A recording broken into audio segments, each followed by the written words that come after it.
जय हिंद आप सभी को। तो चलिए शुरुआत करते हैं। आज के इस क्लास में unique publication Bihar police driver का प्रैक्टिस सेट कंप्लीट करेंगे और आज के क्लास में इस बुक का प्रैक्टिस सेट नंबर 7 देखेंगे। तो सभी लोग ध्यानपूर्वक पूरी क्लास को देखिएगा और अंत तक क्लास को ज़रूर देखिएगा, तभी क्लास का आपको 100% फ़ायदा मिलेगा। और लास्ट में कमेंट कर दिया कि आप लोग का 100 में कितना मार्क्स आया। तो चलिए शुरुआत करते हैं प्रैक्टिस सेट नंबर 7। तो देखिए प्रैक्टिस सेट नंबर 7 का पहला क्वेश्चन कर रहा है कि राज्यों के राजकोषीय वित्तीय स्वास्थ्य के आकलन हेतु निम्नलिखित में से किसके द्वारा वित्तीय स्वास्थ्य सूचकांक जनवरी 2025 में जारी किए गए हैं, बताइए। क्वेश्चन है करेंट का, कर रहा है राज्यों के राजकोषीय वित्तीय स्वास्थ्य के आकलन हेतु निम्नलिखित में से किसके द्वारा वित्तीय स्वास्थ्य सूचकांक जनवरी 2025 में जारी किए गए हैं, बताइए। तो एक का से उत्तर होगा ऑप्शन नंबर 1, नीति आयोग के द्वारा जारी किया गया है। नेक्स्ट है करा कि विश्व में इंटरनेट कनेक्टिविटी व एआई प्रौद्योगिकी के प्रणयन के लिए किस कंपनी ने 50,000 किलोमीटर लंबे अंडर सी केबल नेटवर्क का जाल बिछाने की घोषणा फरवरी 2025 में की है, बताइए किसने किया है। तो 2 का से उत्तर होगा ऑप्शन नंबर सी, कौन किया है, तो मेटा किया है। कौन किया है, मेटा। नेक्स्ट है ये करा कि विमानन उद्योग से संबंधित बृहद प्रदर्शनी एरो इंडिया 2025 का आयोजन किस शहर में फरवरी 2025 में हुआ था, बताइए। क्वेश्चन कर रहा है कि विमानन उद्योग से संबंधित बृहद प्रदर्शनी एरो इंडिया 2025 का आयोजन किस शहर में फरवरी 2025 में हुआ था। तो 3 का से उत्तर को ऑप्शन नंबर डी, कहाँ हुआ था, बेंगलुरु में हुआ था। नेक्स्ट है कर रहा है तीसरा कृत्रिम बुद्धिमत्ता कार्ड शिखर सम्मेलन एआई एक्शन समिट किस शहर में फरवरी 2025 में आयोजित किया गया था, बताइए। कह रहा है तीसरा कृत्रिम बुद्धिमत्ता कार्ड शिखर सम्मेलन एआई एक्शन समिट किस शहर में फरवरी 2025 में आयोजित किया गया था। तो 4 का से उत्तर होगा ऑप्शन नंबर 1, कहाँ किया गया था, पेरिस में किया गया था। नेक्स्ट है ये करा कि राज्यों के राजकोषीय स्वास्थ्य के आकलन हेतु नीति आयोग द्वारा जारी राजकोषीय वित्तीय स्वास्थ्य सूचकांक में कौन सा राज्य ऋण स्थिरता के संबंध में क्या है, शीर्ष पर है, बताइए। क्वेश्चन कर रहा है कि राज्यों के राजकोषीय स्वास्थ्य के आकलन हेतु नीति आयोग द्वारा जारी राजकोषीय वित्तीय स्वास्थ्य सूचकांक में कौन सा राज्य ऋण स्थिरता के संबंध में शीर्ष पर है, बताइए। तो 5 का से उत्तर होगा ऑप्शन नंबर सी, कौन सा राज्य है, तो उड़ीसा है। कौन सा राज्य है, उड़ीसा। नेक्स्ट है ये करा कि जनवरी 2025 में जारी किए गए वित्तीय स्वास्थ्य सूचकांक के आधार पर किस राज्य को शीर्ष रैंकिंग प्रदान की गई, बताइए। क्वेश्चन कर रहा है कि जनवरी 2025 में जारी किए गए वित्तीय स्वास्थ्य सूचकांक के आधार पर किस राज्य को शीर्ष रैंकिंग प्रदान की गई है। तो 6 का से उत्तर होगा ऑप्शन नंबर सी, उड़ीसा को किया गया। किसको किया गया, उड़ीसा को किया गया है। नेक्स्ट है ये कराए जनवरी 2025 में भारतीय विशिष्ट पहचान प्राधिकरण UIDAI के नए CEO कौन बने हैं। जनवरी 2025 में भारतीय विशिष्ट पहचान प्राधिकरण UIDAI के नए CEO कौन बने हैं। तो 7 का से उत्तर होगा option number C, Bhuvanesh Kumar बने। कौन बने, भुवनेश कुमार बने हैं। नेक्स्ट है ये करा कि जय शाह के स्थान पर BCCI के नए सचिव कौन बने, बताइए। जय शाह के स्थान पर BCCI के नए सचिव कौन बने हैं। तो 8 का से उत्तर होगा option number B, Devajit Saikia बने। कौन बने, देवजीत सैकिया बने हैं। नेक्स्ट है ये करा कि जनवरी 2025 में जोसेफ ऑन किस एशियाई देश के नए राष्ट्रपति बने हैं, बताइए। करा जनवरी 2025 में जोसेफ ऑन किस एशियाई देश के नए राष्ट्रपति बने हैं। तो 9 का से उत्तर होगा ऑप्शन नंबर डी, लेबनान के बने। किस देश के बने, लेबनान के बने। लेबनान की राजधानी कहाँ है, तो बेरूत है। नेक्स्ट है ये करा कौन व्यक्ति जनवरी 2025 में कौन व्यक्ति जनवरी 2025 में एस सोमनाथ के स्थान पर इसरो के नए प्रमुख बने, बताइए कौन बने हैं। तो 10 का से उत्तर होगा option number C, B Narayan बने। कौन बने, बी नारायण बने हैं।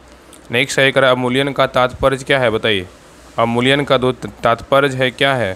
तो 11 का से उत्तर होगा ऑप्शन नंबर सी, विदेशी मुद्रा की तुलना में किसी मुद्रा की क्या है, मूल्य में कमी। नेक्स्ट है ये करा एक वर्ष में उत्पादित निर्गत का कुल निवल मूल्य निम्नलिखित में से क्या होता है। करा एक वर्ष में उत्पादित निर्गत का कुल निवल मूल्य निम्नलिखित में से क्या होता है। तो 12 का से उत्तर होगा ऑप्शन नंबर सी, बाजार कीमतों पर निवल राष्ट्रीय उत्पाद होगा। नेक्स्ट है करा किसी देश में रहन सहन के स्तर को दर्शाया जाता है उसकी किससे, बताइए। करा किसी देश में रहन सहन के स्तर को दर्शाया जाता है उसकी मतलब किससे दर्शाया जाता है। तो 13 का से उत्तर होगा ऑप्शन नंबर सी, प्रति व्यक्ति आय से दर्शाया जाता है। नेक्स्ट है ये करा कि भारत के विदेश व्यापार में मदों की सारणीबद्ध सूची से तात्पर्य है क्या है, बताइए। भारत के विदेश व्यापार में मदों की सारणीबद्ध सूची से तात्पर्य क्या है। तो 14 का से उत्तर क्या होगा, तो ऑप्शन नंबर क्या हो जाएगा, तो डी होगा। केवल राजकीय स्वामित्व वाले उपक्रमों द्वारा आयात की जाने वाली क्या है, तो मदें हैं। तो याद रखिएगा ना कि कह रहा है क्वेश्चन में कि भारत के विदेश व्यापार में मदों की सारणीबद्ध सूची से तात्पर्य क्या है। तो याद रखिएगा कि भारत के विदेश व्यापार में मदों की सारणीबद्ध सूची से तात्पर्य केवल राजकीय स्वामित्व वाले उपक्रम द्वारा आयात की जाने वाली मदें हैं और भारत के विदेश व्यापार के अंतर्गत भारत से होने वाली सभी निर्यात एवं विदेशों से भारत में आयातित सभी सामानों से है। ठीक है, और विदेश व्यापार भारत के वाणिज्य एवं उद्योग मंत्रालय की देखरेख में होता है। नेक्स्ट क्वेश्चन पे ये करा है विश्व सरैया नहर है कहाँ है बताइए। विश्व सरैया नहर है कहाँ बताइए। तो 15 का से उत्तर होगा ऑप्शन नंबर 1 कावेरी नदी के बाईं ओर निकली क्या है नहर है। तो विश्व सरैया नहर कृष्णराज सागर बांध पर कावेरी नदी के बाईं ओर निकलने वाली प्रमुख क्या है तो सिंचाई नहर है। नेक्स्ट है ये करा कि निफ्टी किससे संबंध है बताइए। निफ्टी का जो संबंध है किससे है बताइए। तो 16 का से उत्तर होगा ऑप्शन नंबर डी किससे नेशनल स्टॉक एक्सचेंज मतलब NSE से है। तो निफ्टी नेशनल स्टॉक एक्सचेंज पर सूचीबद्ध 50 प्रमुख शेयरों का सूचकांक है और निफ्टी दो शब्दों को मिलाकर बना है नेशनल और क्या है तो 50। और निफ्टी का जो मतलब क्या है तो आधार वर्ष क्या है 1995 है और BSE सूचकांक को सेंसेक्स कहा जाता है। नेक्स्ट है ये करा कि निम्नांकित में से किस अंग्रेज गवर्नर जनरल ने 1911 ईस्वी में भारत की राजधानी कलकत्ता से दिल्ली स्थानांतरित किया था बताइए। क्वेश्चन कर रहा है कि निम्नांकित में से किस अंग्रेज गवर्नर जनरल ने 1911 ईस्वी में भारत की राजधानी कलकत्ता से दिल्ली स्थानांतरित की थी। ऑप्शन को देखिए और आंसर बताइए क्या होगा। तो 17 का से उत्तर क्या होगा तो ऑप्शन नंबर सी कौन था लॉर्ड हार्डिंग था। तो 12 दिसंबर 1911 ईस्वी में दिल्ली में एक भव्य दरबार का आयोजन हुआ और यहाँ पर बंगाल विभाजन को रद्द करने की घोषणा की गई एवं भारत की राजधानी कलकत्ता से दिल्ली स्थानांतरित करने की घोषणा की गई और 1912 ईस्वी में दिल्ली भारत की राजधानी बनी। नेक्स्ट है ये करा ग्राम पंचायत का निर्वाचन करना किस पर निर्भर करता है बताइए। ग्राम पंचायत का निर्वाचन करना किस पर निर्भर करता है। तो 18 का से उत्तर का ऑप्शन नंबर डी राज्य सरकार के जो है ना मतलब इस पर निर्भर करता है राज्य सरकार पर। तो ग्राम पंचायत या पंचायती राज सूची का विषय है और पंचायती राज याद रखिएगा पंचायती राज का कार्यकाल 5 वर्ष का होता है जिसका चुनाव राज्य सरकार करवाता है। तो यहाँ पे कह रहा है कि ग्राम पंचायत का निर्वाचन करना किस पर निर्भर करता है तो राज्य सरकार पे करता है। नेक्स्ट है कह रहा है कि भारतीय जनसंघ की स्थापना किसने की है। भारतीय जनसंघ की स्थापना किसने की है। तो 19 का से उत्तर होगा option number B Veer Savarkar ने किया। कौन किया वीर सावरकर ने किया। नेक्स्ट है करा कि किस ट्रेन पर मधुबनी चित्रकला का अंकन किया गया है बताइए। करा किस ट्रेन पर मधुबनी चित्रकला का अंकन किया गया है। तो 20 का से उत्तर का ऑप्शन नंबर बी जयंती जनता एक्सप्रेस का अंकन किया गया है। तो जयंती जनता एक्सप्रेस की सभी बोगियों पर मधुबनी चित्रकला उकेरा गया है। नेक्स्ट है ये करा किस नदी को चीन का दुख कहा जाता है बताइए। किस नदी को चीन का दुख कहते हैं बताइए। 21 का से उत्तर क्या होगा ऑप्शन नंबर बी हांग हो को क्या बोलते हैं चीन का दुख जो कहा जाता है। मतलब बोल रहा है किस नदी को चीन का दुख कहते हैं हवांगो नदी को चीन का दुख कहा जाता है। नेक्स्ट है ये कह रहा है सूर्य ग्रहण होता है जब क्या होता है बताइए। सूर्य ग्रहण होता है जब क्या होता है। तो 22 का से उत्तर होगा ऑप्शन नंबर सी चंद्रमा सूर्य और पृथ्वी के बीच आता है। क्या होता है चंद्रमा सूर्य और पृथ्वी के बीच आता है। नेक्स्ट है कह रहा है कपास उगाने के लिए निम्नलिखित में से कौन सी मिट्टी उपयुक्त है बताइए। कपास उगाने के लिए निम्नलिखित में से कौन सी मिट्टी उपयुक्त है। तो 23 का से उत्तर क्या होगा तो ऑप्शन नंबर सी क्या है तो काली मिट्टी है। नेक्स्ट है ये कह रहा है कि बिहार में प्रारंभिक तुर गतिविधियों के संदर्भ में महत्वपूर्ण जानकारी का प्रमुख स्रोत क्या है। बिहार में प्रारंभिक तुर गतिविधियों के संदर्भ में महत्वपूर्ण जानकारी का प्रमुख स्रोत क्या है। तो 24 का से उत्तर का ऑप्शन नंबर 1 तबकाते नासरी है। क्या है तबकाते नासरी है। नेक्स्ट है ये कह रहा है कि भारत छोड़ो आंदोलन के क्रम में 11 अगस्त 1942 ईस्वी को पटना सचिवालय में पुलिस गोलीकांड के मरने वाले छात्रों की संख्या थी कितनी बताइए। कह रहा है भारत छोड़ो आंदोलन के क्रम में 11 अगस्त 1942 ईस्वी को पटना सचिवालय में पुलिस गोलीकांड में मरने वाले छात्रों की संख्या कितनी थी। तो 25 का से उत्तर क्या होगा तो ऑप्शन नंबर बी कितना था तो 7 था। नेक्स्ट है ये कह रहा है कि बिहार की जनसंख्या का दशकीय वृद्धि 2001 से 11 का प्रतिशत क्या है बताइए। बिहार की जनसंख्या का दशकीय वृद्धि 2001 से 11 का प्रतिशत क्या है। तो 26 का से उत्तर होगा ऑप्शन नंबर बी कितना है 25.4% है। नेक्स्ट है करा इनमें से कौन रासायनिक प्रक्रिया नहीं है बताइए। करा इनमें से कौन रासायनिक प्रक्रिया नहीं है बताइए कौन नहीं है। तो 27 का से उत्तर होगा ऑप्शन नंबर 1 दूध से आइसक्रीम बनाना है क्या है रासायनिक प्रक्रिया नहीं है। तो ऐसे परिवर्तन जिसमें नए गुणों वाले पदार्थों का निर्माण होता है उसे रासायनिक अभिक्रिया कहते हैं। जैसे दूध से आइसक्रीम बनाना ये सब क्या है तो रासायनिक प्रक्रिया है याद रखिएगा। नेक्स्ट आइए कह रहा है कि निम्न में से किसके उत्सर्जन से किसी तत्व का परमाणु क्रमांक 1 बढ़ता है? बताइए। निम्न में से किसके उत्सर्जन से किसी तत्व का परमाणु क्रमांक 1 बढ़ता है?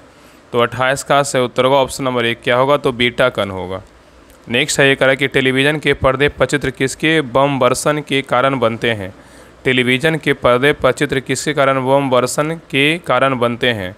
तो 29 का सही उत्तर होगा ऑप्शन नंबर 1 क्या होगा? इलेक्ट्रॉन होगा।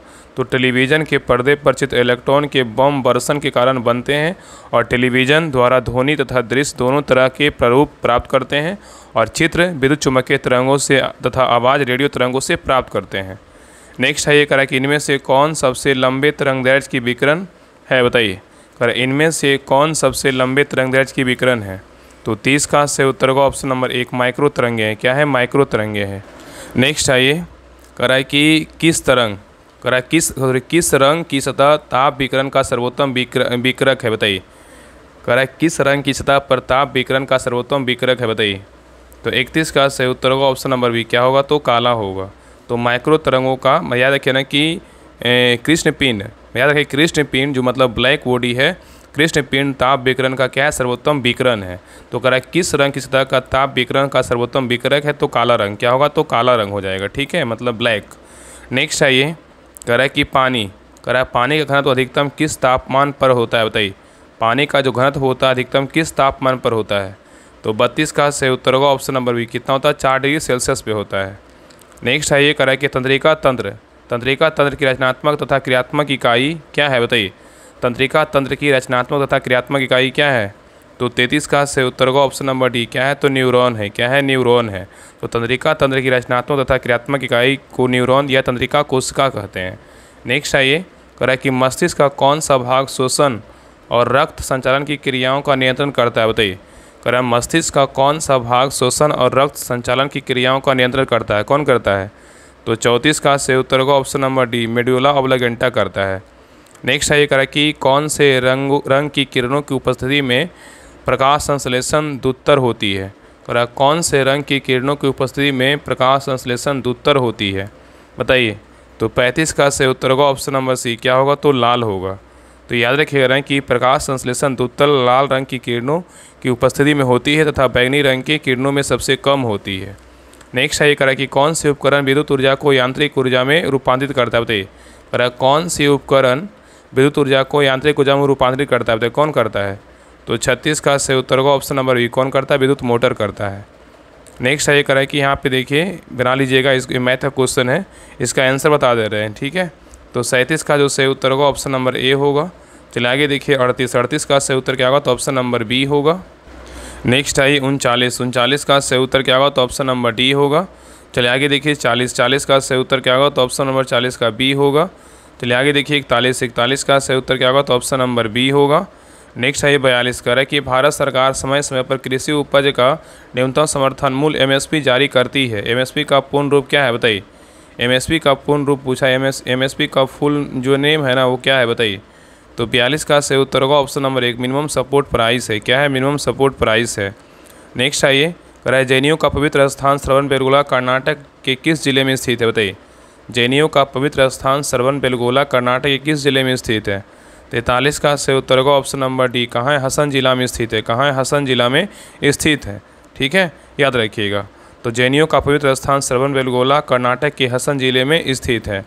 नेक्स्ट है एक संसद के पास भारत के संविधान के प्रावधानों में संशोधन करने की शक्तियां हैं। संविधान का कौन सा अनुच्छेद संसद को यह शक्ति प्रदान करता है? बताइए। कि संसद के पास भारत के संविधान के प्रावधानों में संशोधन करने की शक्तियां हैं। संविधान का मतलब कौन सा अनुच्छेद संसद को यह शक्ति प्रदान करता है? तो 44 का सही उत्तर होगा ऑप्शन नंबर 1 अनुच्छेद कितना है? 368 है। नेक्स्ट है ये कि स्वच्छ भारत अभियान भारत सरकार द्वारा किसकी जयंती पर शुरू किया गया? बताइए। स्वच्छ भारत अभियान भारत सरकार द्वारा किसकी जयंती पर शुरू किया गया? तो 45 का सही उत्तर होगा option number B Mahatma Gandhi की जयंती पर शुरू किया गया। ठीक है, तो स्वच्छ भारत अभियान भारत सरकार द्वारा महात्मा गांधी की जयंती पर वर्ष 2014 में शुरू किया गया। नेक्स्ट है ये कि वार एंड पीस पुस्तक किसने लिखी है? बताइए। वार एंड पीस पुस्तक किसने लिखी है? तो 46 का सही उत्तर होगा option number B Leo Tolstoy ने लिखा। कौन लिखा? लियो टॉलस्टॉय ने लिखा। नेक्स्ट है कि चोल काल किसके लिए प्रसिद्ध था? बताइए। चोल काल किसके लिए प्रसिद्ध था? तो 47 का सही उत्तर होगा ऑप्शन नंबर डी, इनमें से सभी के लिए, मतलब ग्राम पंचायत के लिए भी था और राष्ट्रकूट राजवंश के साथ युद्ध के लिए भी था, श्रीलंका के साथ व्यापार के लिए भी था। ठीक है, तो याद रखिएगा नहीं, चोल काल प्रश्नोत्तर सभी संदर्भ के लिए क्या है, सही है, इसलिए सही उत्तर क्या होगा, तो ऑप्शन नंबर डी होगा। नेक्स्ट आइए कराए कि भारतीय एथलीट दूती चंद निम्नलिखित में से किस खेल से जुड़ी है, बताइए। भारतीय एथलीट दूती चंद निम्नलिखित में से किस खेल से जुड़ी है, तो 48 का सही उत्तर होगा ऑप्शन नंबर डी, क्या है, तेज दौड़। इसी को क्या बोलेंगे, स्प्रिंटिंग बोलेंगे। तो भारतीय एथलीट दूती चंद का संबंध किससे है, तो तेज दौड़ से है।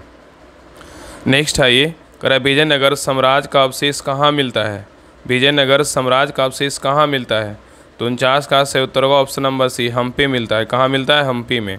नेक्स्ट आइए कह रहा है कि महात्मा गांधी द्वारा शुरू किया गया पहला प्रमुख राष्ट्रव्यापी सत्याग्रह किसके विरोध में था। क्वेश्चन कह रहा है कि महात्मा गांधी द्वारा शुरू किया गया पहला प्रमुख राष्ट्रव्यापी सत्याग्रह किसके विरोध में था, बताइए। ऑप्शन को देखिए और आंसर बताइए, बताइए क्या होगा। तो 50 का सही उत्तर होगा ऑप्शन नंबर क्या होगा, तो ए होगा। क्या होगा, रॉलेट एक्ट होगा। क्या होगा, रॉलेट एक्ट होगा। तो याद रखिए कि महात्मा गांधी द्वारा शुरू किया गया पहला प्रमुख राष्ट्रव्यापी सत्याग्रह रॉलेट एक्ट था, जो 1919 का जो है ना विरोध में था, और रॉलेट एक्ट को काला कानून की संज्ञा दी गई थी। नेक्स्ट क्वेश्चन पे आइए करा कि भारत ने हॉकी के लिए 8 ओलंपिक स्वर्ण पदक जीते। भारत ने ओलंपिक में हॉकी के लिए पिछली बार स्वर्ण पदक कब जीता था, बताइए। क्वेश्चन कह रहा है कि भारत ने हॉकी के लिए 8 ओलंपिक स्वर्ण पदक जीते हैं। भारत ने ओलंपिक में हॉकी के लिए पिछली बार स्वर्ण पदक कब जीता है, तो 51 का सही उत्तर होगा ऑप्शन नंबर बी, कब जीता, 1980 में जीता। नेक्स्ट है ये कह रहा है कि भारत में किसके शासनकाल में इंग्लिश ईस्ट इंडिया कंपनी का गठन हुआ था, बताइए। कह रहा है कि भारत में किसके शासनकाल में इंग्लिश ईस्ट इंडिया कंपनी का गठन हुआ था, बताइए। तो 52 का सही उत्तर होगा ऑप्शन नंबर बी, अकबर के शासनकाल में गठन हुआ था। तो याद रखिएगा कि इंग्लैंड की महारानी एलिजाबेथ प्रथम के समय में 31 दिसंबर 1600 को इंग्लिश या ब्रिटिश ईस्ट इंडिया कंपनी की स्थापना हुई थी। उस समय तीसरे मुगल सम्राट अकबर 1556 से लेकर 1605 मतलब भारत में जो है ना शासन था अकबर का। नेक्स्ट ये कह रहा है कि गांधी जी के नमक सितारा का एकमात्र उद्देश्य क्या था, बताइए। गांधी जी के नमक सितारा का एकमात्र उद्देश्य क्या था, तो 53 का सही उत्तर होगा ऑप्शन नंबर डी, इनमें से सभी था। नमक कानून को निरस्त करना, सरकार की सतह की कटौती और आम लोगों के लिए आर्थिक राहत। नेक्स्ट है ये कह रहा है कि भारत में स्वदेशी आंदोलन किस दौरान हुआ था, बताइए। भारत में स्वदेशी आंदोलन किस दौरान हुआ था, तो 54 का सही उत्तर होगा ऑप्शन नंबर बी, बंगाल विभाजन के विरुद्ध आंदोलन हुआ था। ठीक है, याद रखिएगा। नेक्स्ट है ये कह रहा है कि बिहार प्रोविंशियल किसान सभा का गठन कब हुआ था, बताइए। बिहार प्रोविंशियल किसान सभा का गठन कब हुआ था, तो 55 का सही उत्तर होगा ऑप्शन नंबर 1, 1929 में हुआ था। कब हुआ था, 1929 में हुआ था। नेक्स्ट है ये निम्नलिखित में से किस कमेटी आयोग ने न्याय पंचायत बनाने की सिफारिश की थी, बताइए। निम्नलिखित में से किस कमेटी या आयोग ने न्याय पंचायत बनाने की सिफारिश की थी, तो 56 का सही उत्तर होगा ऑप्शन नंबर 1, बलवंत राय मेहता कमेटी ने किया था। तो याद रखिएगा कि मतलब यहाँ पे हो जाए 1 मिनट यहाँ पे इसका सही उत्तर ना ऑप्शन नंबर क्या कर रहा है, पहले क्वेश्चन को अच्छे से समझिए। यहाँ क्वेश्चन कर रहा है कि निम्नलिखित में से किस कमेटी आयोग ने न्याय पंचायत बनाने की सिफारिश की थी, तो इसका सही उत्तर होगा ऑप्शन नंबर बी, क्या अशोक मेहता कमेटी था। तो याद है कि अशोक मेहता कमेटी ने 1978 ईस्वी में गांव में अलग न्याय पंचायत बनाने की अनुशंसा की थी। ठीक है, अब यहाँ पे कितना लोग कमेंट कर दें, इसका आंसर बी होगा, जबकि हम बी बता दिए हैं।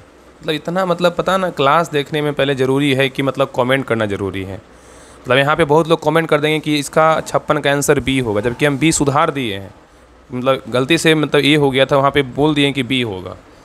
तो आप लोग जितना बोला जाता है क्लास को लाइक कीजिए, कमेंट कीजिए और क्लास कैसा लगा इसके बारे में ज़रूर शेयर कीजिए। जब जिस पे डाउट हो तब आप कमेंट करिए कि हाँ इसका ये गलत है। जब आपको बाय मिस्टेक हो जाता है तो उसको सुधार कर देता है, तो उस पर क्या कमेंट करना है। चलिए आगे देखते हैं। नेक्स्ट है निम्नलिखित में से कौन सा कार्य स्थानीय स्वशासन के अधिकार क्षेत्र में नहीं आता, बताइए कौन नहीं आता है। निम्नलिखित में से कौन सा कार्य स्थानीय स्वशासन के अधिकार क्षेत्र में नहीं आता, बताइए कौन नहीं आता है। तो 57 का सही उत्तर का ऑप्शन नंबर डी, सार्वजनिक अनुशासन का रख रखाव नहीं आता, लेकिन सार्वजनिक स्वास्थ्य आता है, स्वच्छता आता है, जनोपयोगी सेवा आता है।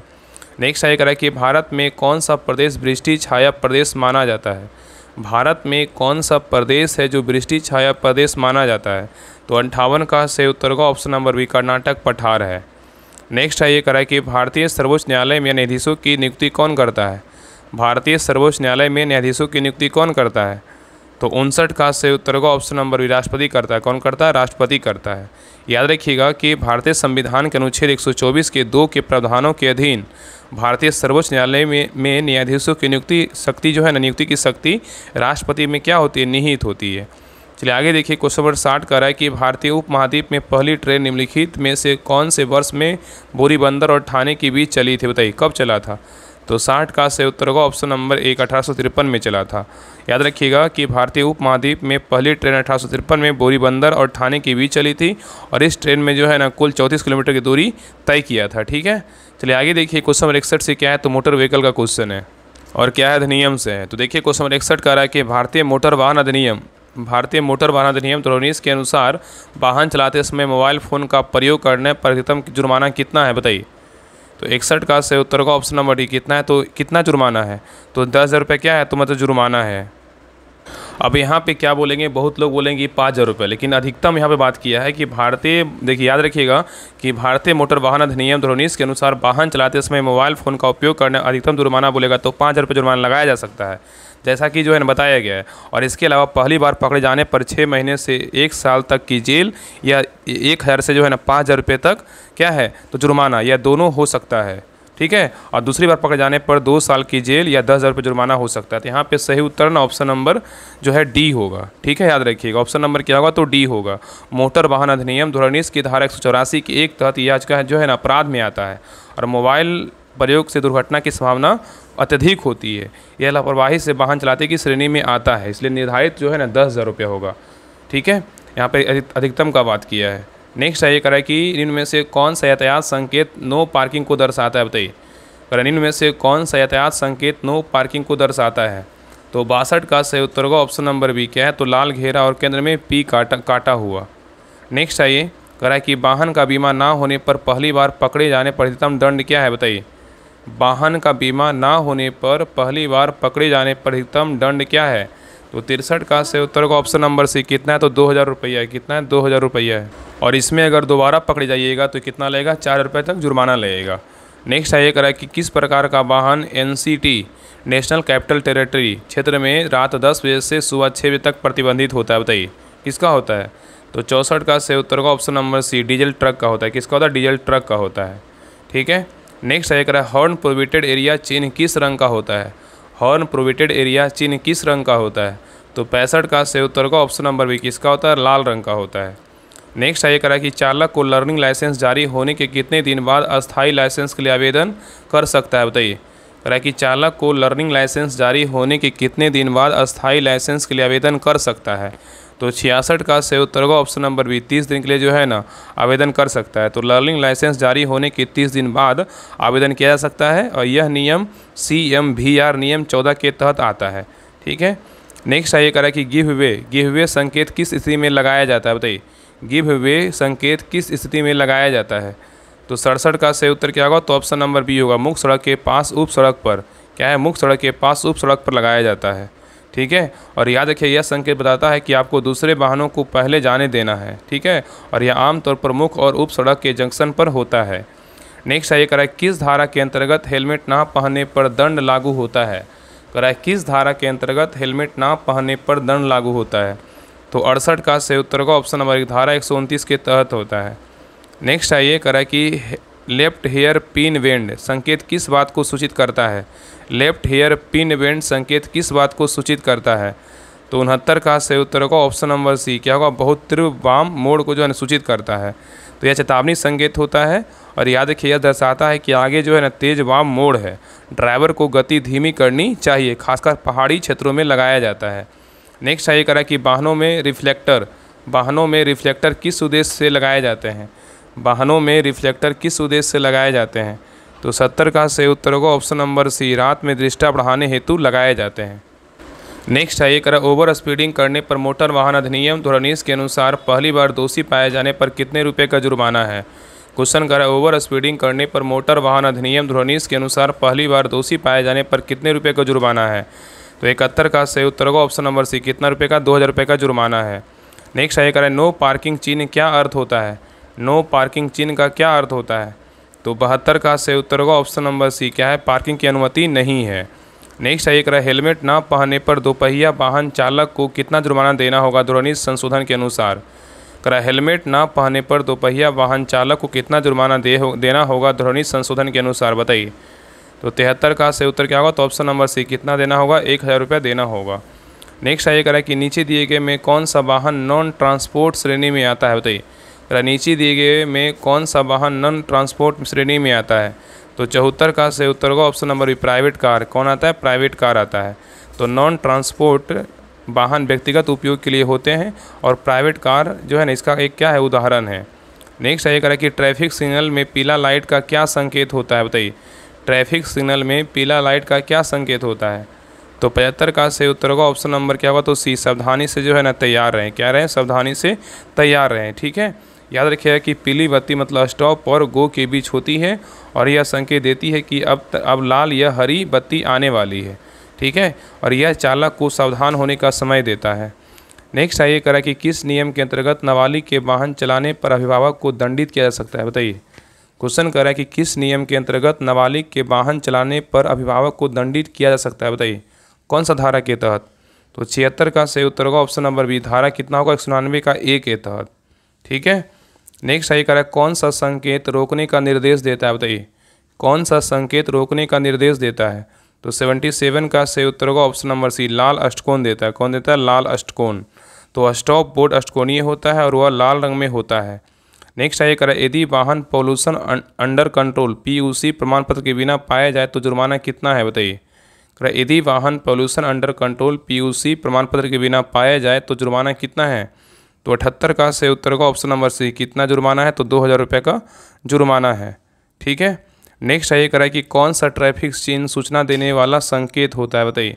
कौन सा ट्रैफिक चिन्ह सूचना देने वाला संकेत होता है, तो 79 का सही उत्तर होगा ऑप्शन नंबर बी, नीला आयत होता है। क्या होता है, नीला आयत होता है।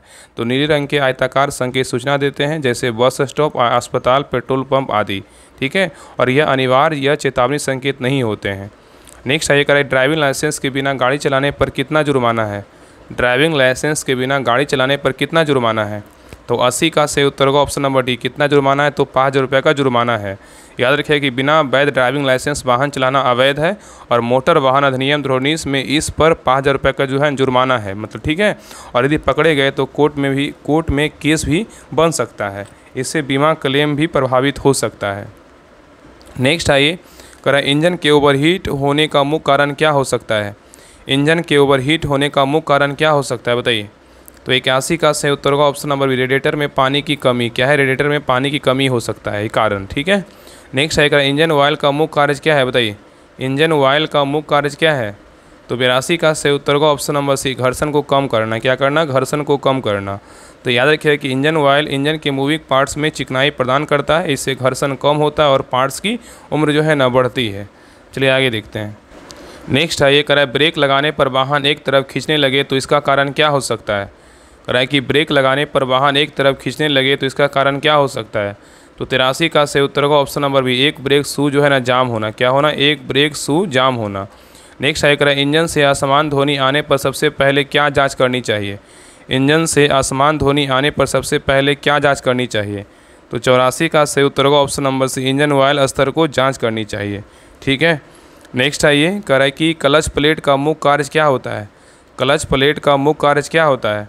तो 85 का सही उत्तर होगा ऑप्शन नंबर ए, गियर बदलना। क्या होता है, गियर बदलना। तो क्लच प्लेट इंजन और गियर बॉक्स को जोड़ती और क्या करती, अलग करती है। नेक्स्ट आइए कराए कि वाहन में नियमित सर्विसिंग क्यों आवश्यक है, बताइए। वाहन में नियमित सर्विसिंग क्यों आवश्यक है। तो 86 का सही उत्तर होगा ऑप्शन नंबर सी, वाहन की कार्य क्षमता जो है ना बनी रहे, मतलब बराबर जो है ना मेंटेनेंस में रहे। नेक्स्ट आइए करें इंजन का एयर फिल्टर गंदा होने से क्या प्रभाव पड़ता है। इंजन का एयर फिल्टर गंदा होने से क्या प्रभाव पड़ता है। तो 87 का सही उत्तर होगा ऑप्शन नंबर सी, ईंधन की खपत क्या होगी, बढ़ेगी। तो एयर फिल्टर गंदा होने से हवा का प्रवाह रुकता है, इससे फ्यूल जो है ना मिक्सर असंतुलित होता है और वाहन को अधिक ईंधन की ज़रूरत पड़ती है, इससे जो है ना माइलेज क्या होता है, तो घटता है। नेक्स्ट आइए करें कि स्पार्क प्लग का उपयोग किस गाड़ी में होता है। स्पार्क प्लग का उपयोग किस गाड़ी में होता है। तो 88 का सही उत्तर होगा option number C, petrol engine में होता है। किस में होता है, पेट्रोल इंजन में होता है। नेक्स्ट आइए करें डीजल इंजन में स्पार्क प्लग की जगह किसका उपयोग होता है, बताइए। डीजल इंजन में स्पार्क प्लग की जगह किसका उपयोग होता है। तो 89 का सही उत्तर होगा option number A, glow plug का होता है। किसका होता है, ग्लो प्लग का होता है। नेक्स्ट आइए कराए कि अधिकतम टायर ग्रिप के लिए कौन सा टायर दबाव जो है ना आवश्यक होता है। और अधिकतम टायर ग्रिप के लिए कौन सा टायर दबाव आवश्यक होता है? तो 90 का सही उत्तर का ऑप्शन नंबर सी, निर्माता द्वारा सुझाया गया क्या है? सुझाया गया दबाव। तो याद रखिएगा ना कि टायर का सही दबाव ट्रैक्शन और सुरक्षा के लिए ज़रूरी है, और कम दबाव से टायर जल्दी खिंचता है और गर्म होता है, और अधिक दबाव से ग्रिप घटती है और क्या है, झटके जो है ना बढ़ते हैं। नेक्स्ट है ये करा कि ब्रेक वायल का मुख्य कार्य क्या होता है? ब्रेक वायल का मुख्य कार्य क्या होता है? तो 91 का सही उत्तर का option number C, brake system में दबाव बनाना। ठीक है। नेक्स्ट है ये करा कि इंजन ओवरहीटिंग का प्रमुख कारण क्या हो सकता है? बताइए, इंजन ओवरहीटिंग का प्रमुख कारण क्या हो सकता है? तो 92 का सही उत्तर का ऑप्शन नंबर बी, रेडिएटर में क्या है? कूलेंट की कमी है। तो इंजन में ओवरहीटिंग का प्रमुख कारण क्या हो सकता है? तो रेडिएटर में कूलेंट की कमी हो सकता है। नेक्स्ट है ये कह रहा है कि ओवरहॉलिंग का क्या अर्थ है? बताइए, ओवरहॉलिंग का क्या अर्थ है? तो 93 का सही उत्तर का ऑप्शन नंबर से, इंजन की पूरी जांच और मरम्मत करना। तो ओवरहॉलिंग का मतलब इंजन या किसी सिस्टम की पूर्ण जांच या क्या करना? मरम्मत करना। नेक्स्ट है करा, यदि इंजन से काले धुएं का उत्सर्जन हो रहा है तो क्या कारण हो सकता है? यदि इंजन से काले धुएं का उत्सर्जन हो रहा है तो क्या कारण हो सकता है? तो 94 का सही उत्तर का ऑप्शन नंबर सी, ईंधन में अधिक तेल जो है ना मिलना। नेक्स्ट है ये कह रहा है, गाड़ी में शॉक ऑब्जर्वर का क्या कार्य है? बताइए, गाड़ी में शॉक ऑब्जर्वर का क्या कार्य है? तो 95 का सही उत्तर का ऑप्शन नंबर सी, सड़क के झटकों को जो है ना कम करना है। नेक्स्ट है ये कह रहा है कि ड्राइव बेल्ट की खराबी का क्या लक्षण होता है? ड्राइव बेल्ट की खराबी का क्या लक्षण होता है? तो 96 का सही उत्तर क्या होगा? ऑप्शन नंबर बी, इंजन से चरमराहट की आवाज़ होती है। तो याद रखिएगा कि driver belt power steering alternator आदि से जुड़ी होती है, इसकी खराबी पर इंजन से आवाज़ आने की लगती है। नेक्स्ट है करा, गियर शिफ्ट में कठिनाई आने का मुख्य कारण क्या हो सकता है? बताइए, गियर शिफ्ट में कठिनाई आने का मुख्य कारण क्या हो सकता है? तो 97 का सही उत्तर का ऑप्शन नंबर 1, क्लच केबल जो है ढीली होना, क्लच केबल ढीली होना। नेक्स्ट है करा कि बैटरी के टर्मिनल पर जंग लगने से क्या समस्या आती है? बैटरी के टर्मिनल पर जंग लगने से क्या समस्या आती है? तो 98 का सही उत्तर का ऑप्शन नंबर सी, स्टार्टिंग में समस्या आती है। किसमें आती है? स्टार्टिंग में समस्या आती है। ठीक है, स्टार्टिंग में। नेक्स्ट है ये करा है कि इंजन में नॉकिंग ध्वनि किस कारण होती है? बताइए, इंजन में नॉकिंग ध्वनि का बात किया है, इंजन में नॉकिंग ध्वनि किस कारण होती है? तो 99 का सही उत्तर क्या होगा? तो ऑप्शन नंबर बी होगा, कम गुणवत्ता वाला क्या होगा? ईंधन होगा। तो नॉकिंग इंजन की धातु में टकराव से उत्पन्न आवाज़ होती है, और यह खराब क्वालिटी वाले ईंधन से होता है। चलिए आगे देखिए, क्वेश्चन में देखिए 100 है, रेडिएटर कैप का दबाव नियमन में क्या भूमिका होती है? बताइए, रेडिएटर कैप का दबाव नियमन में क्या भूमिका होती है? तो 100 का सही उत्तर का ऑप्शन नंबर सी, दबाव को नियंत्रित करना। क्या करना? दबाव को नियंत्रित करना। तो ये रहा प्रैक्टिस सेट नंबर 7 रहा यूनिक पब्लिकेशन का। आप लोग क्लास कैसा लगा आप लोग कमेंट सेक्शन में ज़रूर बताइएगा, और सभी लोग क्लास को लाइक ज़रूर कीजिएगा प्लीज़, आप सभी से रिक्वेस्ट है। और अपना स्कोर ज़रूर शेयर कीजिए कि आप लोग का जो है ना कितना मार्क्स आया। और देखिए, आप लोग को बिहार दरोगा के बारे में जानकारी दे देते हैं। जितने भी लोग जो है ना आपके भाई बंधु जो भी बहन है, अगर बिहार दरोगा का तैयारी करना चाहते हैं तो शुरू से, तो उनको जो है ना इस ग्रुप के बारे में ज़रूर बता दीजिए। बिहार दरोगा 4th new target homework series plus practice set batch. इसमें जो भी बुक आपको दिख रहा है होमवर्क देकर आपको सारा करवाया जाएगा। और इसमें जो है ना टेस्ट आपका देखिए 7500 का होगा और 5000 का टेलीग्राम के द्वारा। और बाकी एक तो प्रैक्टिस सेट शाम में 3 बजे होता ही है। और इस ग्रुप में जब जुड़िएगा तो एक अलग ग्रुप बनाकर आपको लुसेंट का टेस्ट, दृष्टि साइंस का टेस्ट, ये आपको सारा टेलीग्राम पे करवाया जाएगा। और ये जो देखिए बुक जो घटना चरका है मंडे टू फ्राइडे चलेगा। और बाकी ये 3 आपको बुक दिख रहा होगा, ये जो तो आपको तो मंडे टू फ्राइडे सेट में पहले चलवाएंगे। और ये दोनों जो बुक है ना सैटरडे संडे आपको होमवर्क मिलेगा। और बाकी देखिए जो भी बुक आपको दिख रहा है प्रैक्टिस सेट का, आपको सारा प्रैक्टिस सेट करवाया जाएगा। लगभग आपका इस ग्रुप में जुड़िएगा तो लगभग 100-150 प्रैक्टिस सेट आपका करवाया जाएगा। जो भी मार्केट में प्रैक्टिस सेट आएगा इंपॉर्टेंट प्रैक्टिस सेट वो सारा करवाया जाएगा।